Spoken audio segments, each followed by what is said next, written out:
Conti, bella palla per Rebic, Rebic Ibra, Rebic, il tiro, Hello everyone and welcome to what is not the SempreMilan podcast.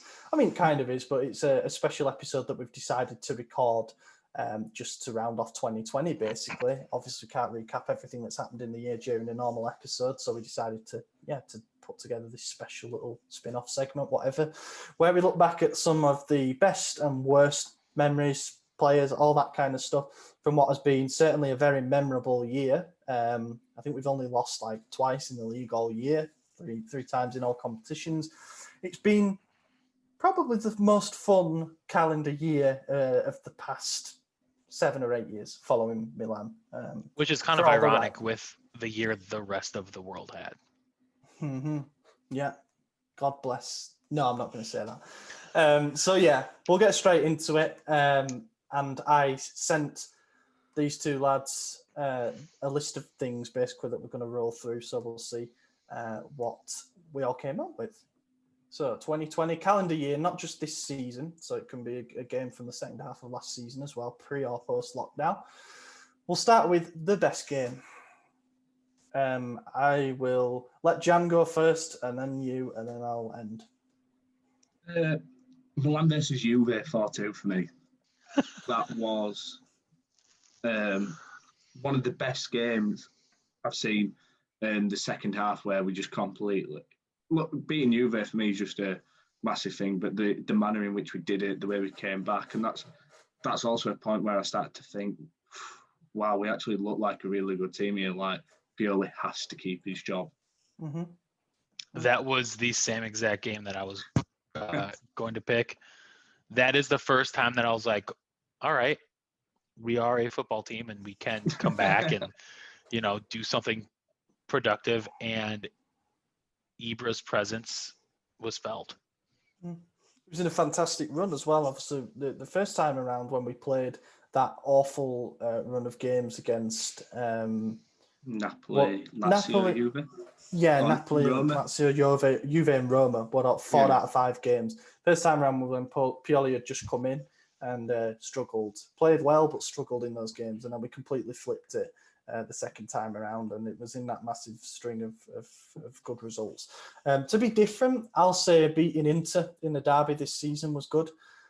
I just take that satisfaction from beating them, particularly their fan base. Sort of Juve have kind of earned the right to be cocky as a fan base because they've been so dominant.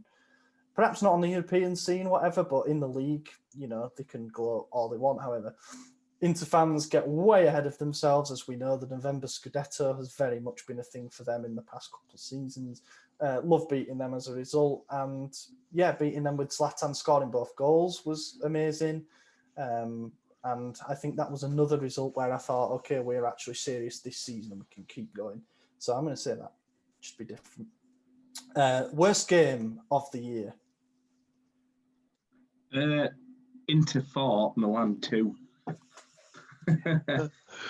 Just because being 2-0 up, I thought, yes, we look good. And then we just crumbled in a good Milan fashion. And that's when I thought, oh, here we go again, back to this. Same old stuff, nothing's changed. Just the manner in which we lost it were awful. Agree. Yeah, I agree. Yeah, I remember being up by 2, just like, let's fucking go. We're about to beat Inter. We haven't beaten them for a few years. And then Lukaku started scoring, and we started crumbling. Yeah, it was hard to watch that second half because we played so well first half, and then we ran out of steam. It was that Lukaku moment for me where he took his shirt off and put it on the corner flag. That was that game, wasn't it? Where he said that he was the king of Milan. Tweet, the king of Milan. And that's what made the win earlier this season for us feel so much more satisfying, because Zlatan was like, no kings, only gods, or something like that. It was just brilliant. Honourable mention for me has to be Lille beating us 3-0, just because our unbeaten run came to an end in a really bad way, like our worst performance in a long time. But it didn't carry the same significance as that Inter game. So, yeah. Best goal. I've got two that I'm so undecided on. You'll both probably have it. Kessie versus Palmer. Yeah. Thunderbolt. But Ibra's second against Inter, just the way that we're from defence to attack, that inch perfect ball from Leao, the turn from Salazmaker, just everything about that goal. Yeah. And to put us 2-0 up against Inter, so yeah. I didn't get to watch that game because it was the day of my wedding. So I was Priorities. disappointed that what? Yes. Priorities. Yeah, I know, Move right? it. My bad. But I think my favorite goal was Leao. Not Fiorentina. Leao. Teo was against last year. Lazio. Hmm. Just to end the year on a super high note. Yeah, I thought about putting that because it's probably the goal that I've celebrated the most, but I saved it for another section that we'll come on to. Kessie against Parma was the one that I definitely had. We've scored some fantastic team goals that deserve recognition. There's almost too many to name at this point. Teo had I liked Teo's goal against the last minute equaliser against Parma, wasn't it? Where he just stepped up from the corner of the box and whacked it into the other corner and then celebrated the way he did. I liked that as a goal. But it has to be Kessie against Parma. That was just an absolute thunderbolt. Worst mistake? Tiramisu. Against Roma. Yeah. I don't even want to talk about it. Just him.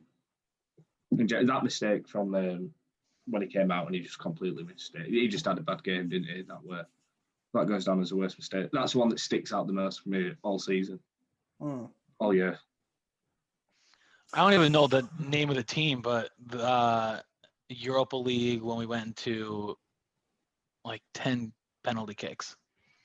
Rio Ave, yeah. Yeah, I feel like we underestimated that team massively.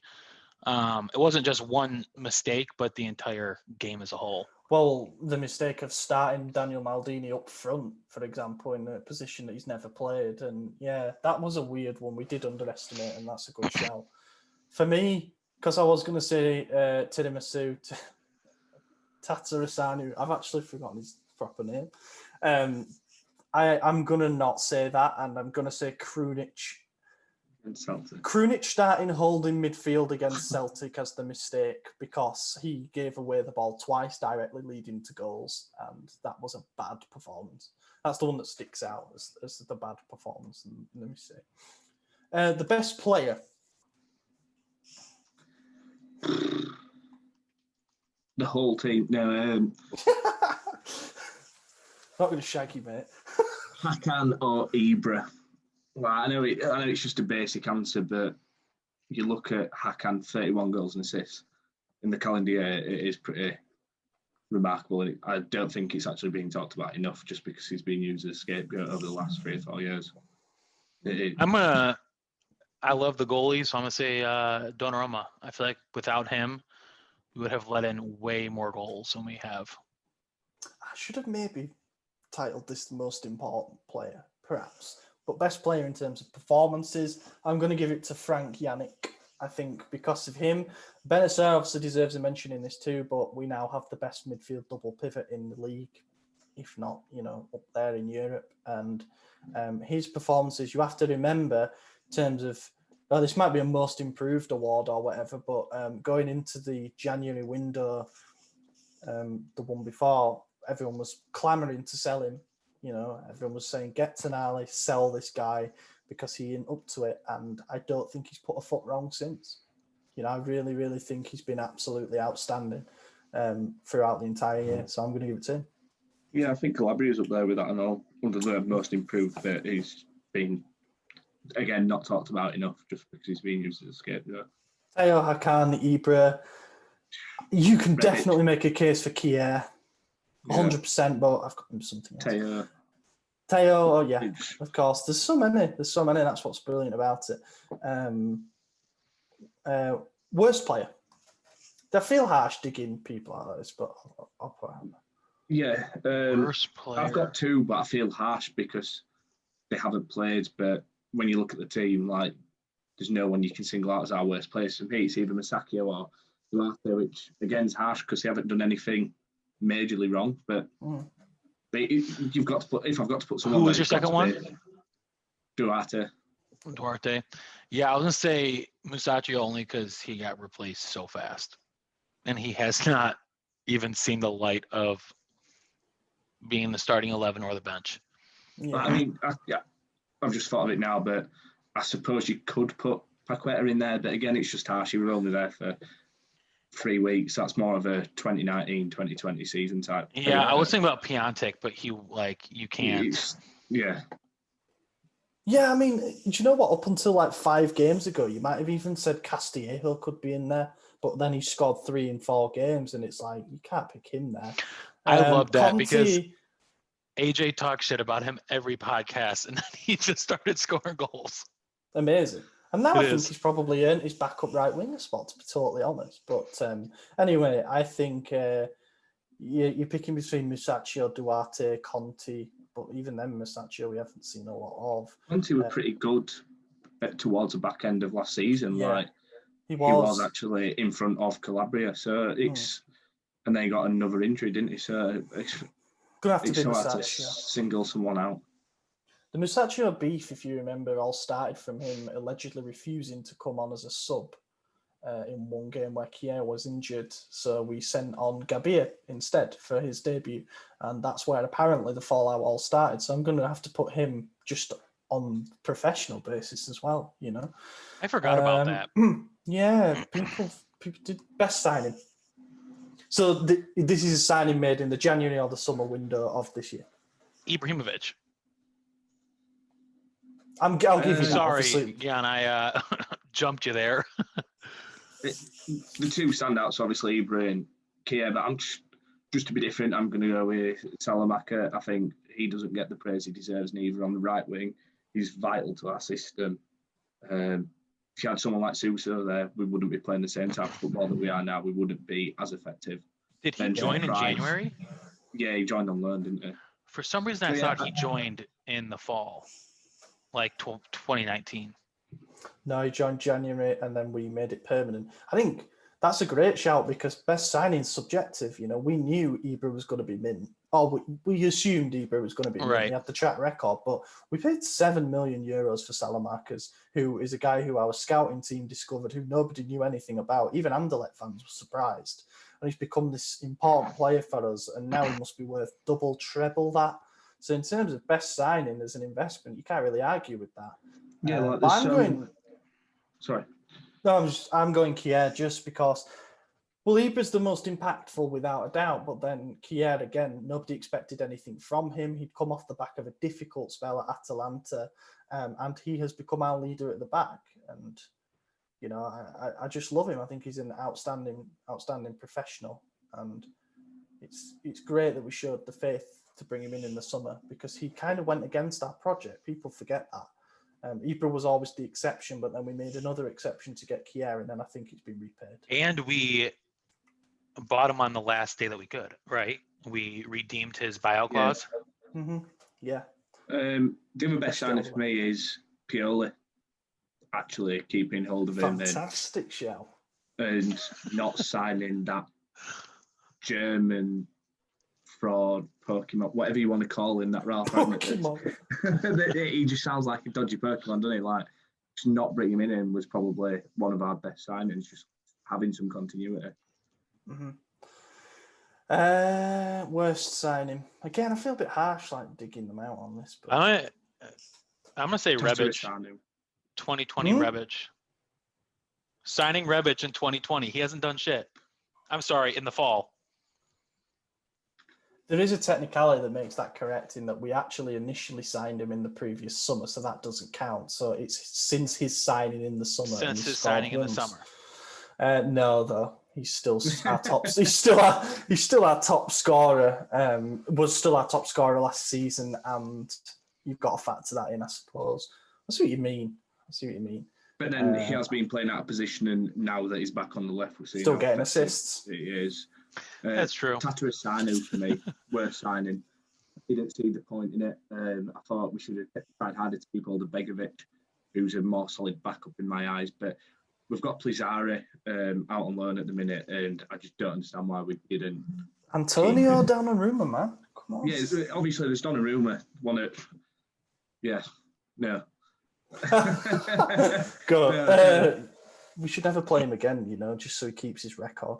Yeah, I think because of the way that we're going, like the youth project and stuff, I think Plizzari would have been a good shout to be a second choice, maybe third choice goalkeeper.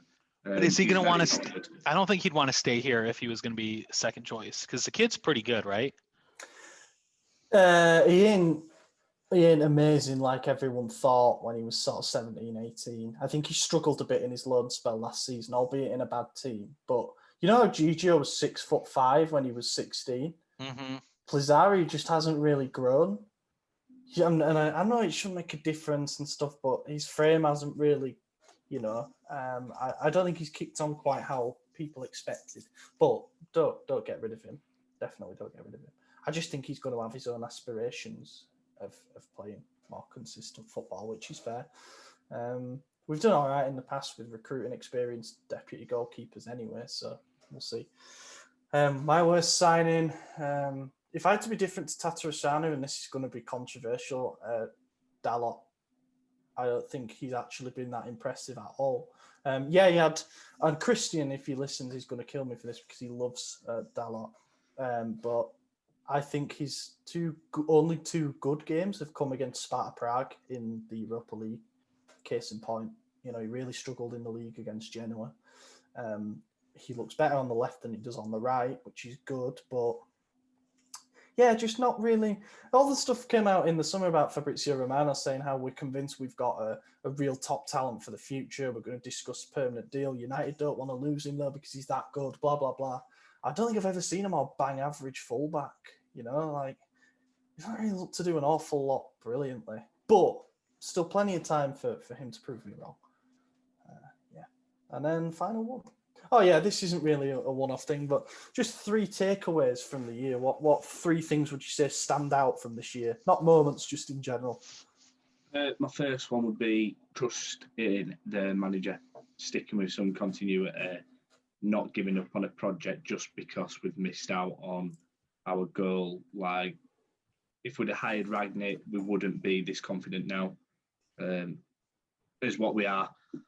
I think keeping Pioli was massive. And I think in the future, look, obviously Pioli's not going to be around forever, but when we eventually bring a new manager in, we've got to trust in that manager. Things won't always go swimmingly. I think we should have trusted in Gattuso, personally, because we missed out on Champions League by 10 minutes. But look, I'm happy we've got Pioli. But yeah, trusting manager, definitely one of them from this year. Yeah. I think trusting the manager, trusting Maldini, because he came in with no experience and nobody knew how he was going to do. Then also trusting the youth talent to actually produce, because I think a lot of us were just like Milan's prime years. All of our players were super old, not super old, but at like the height of their career. And I was not sold on a youth team, but it's worked out so far. Well, the 3 I had were, first one was same sort of theme. Consistency is literally the key. We've been asking for continuity for a while now since Gattuso was, in my opinion, wrongly pushed out the door. We got it, and it's paid dividends, and that goes at all levels. So I think that's proved us right. The second thing is that we are a very well-oiled machine. Like, what I'd take away from this year is that we're clicking at every level, from the squad to the coaching staff that are down at Milanello, to, we saw when Pioli had COVID, Bonera stepped in and we won every game, for example. But then also the scouting team, the data analysis team, the directors. I even think Gazidis is doing a really good job pushing for the right principles of how we should be as a club moving forward. So raise my hat to him. And yeah, it just feels like finally, rather than just being all over the place on all these different fronts, we've streamlined into this very well-run football club that others are probably going to be quite envious of. And my third thing, in really a takeaway, it's more of a message, is just enjoy it. We haven't had chance to sit back and enjoy a Milan team in a long time. In fact, if anything, they've caused us more stress. So don't stress about the games that are yet to come. just look back at 2020 and think, with all the shit that was going on in the world, they gave us joy every 3 days. Yeah, my other two are, sorry, it's not about how big the signing is, the name of the signing. It's about what he can do for the team. So it is like Salamakers, for example, like the scouting that's gone into him, it's just shown that you don't need these flashy names. As long as you have got a player in every position that fits your tactical style, just go. Kind of like a it. money ball. If the name's right, if the name's not big, sorry, in January, but the signing's right, then just go with it. Have trust in the management there. And then my final one is Milana coming back, but just whisper it. Yeah, that's a very good point. Yeah, there's no need to go shouting from the rooftops until we're raising the trophy, I think. Fair point. That's it. Yeah, everything done. Yeah, thanks for tuning into this. Just a little special that we had. I know a few people asked for the quiz. So what I'm going to do is, because AJ's hopefully, touch wood, going to be back next week, I'm going to compile a mini quiz and we'll do that next week, probably at the end of next week's episode. I think the last quiz I beat him at, so I hope it stays. You didn't just beat him, you beat him 9-1. Oh, yeah, that's right. You were guessing all. He's amazing. It's amazing, is that? You were just guessing, you were getting them all wrong, but you were closer, like on every single one. So we did Price is Right rules, basically, closest without going over, and you won every time. I think he won the last one. You did, yeah, and I was very happy for it. So we'll do a quiz next week. Hopefully Jan can jump back on as well. And I'll be the quiz master and I'll come up with 10 questions again. So get your research in. I'll do it on 2020 as well to make it relevant for last year. Well, John's here. I'm probably not going to win, but we'll yeah, see what happens. You know what I'm like? I'm going to be a dick and be like, who scored the second of our 4 goals at Sampdoria away? Like, you know what I mean? Stuff like that to be a bit obscure. Rebic. I don't even know the answer to that. I was about to think, fuck. Anyway, yeah, thank you for listening, everyone, to this little special that we've done. I've been your host, Ollie Fisher. You can find me on Twitter at Ollie Fisher.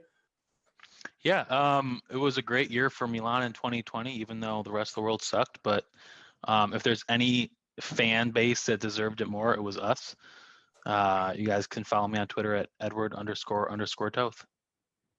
Gian? Yeah, thanks again for having me, lads. I hope I can be back on soon. And follow me on Twitter at UK_AC Milan. I don't know why I'm finding this so hard every time.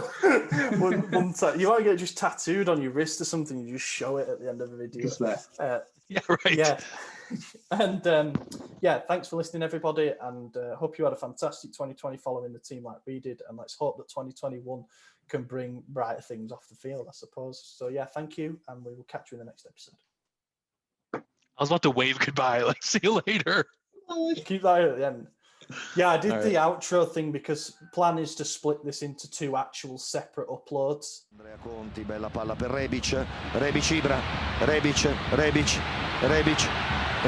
il tiro, gol!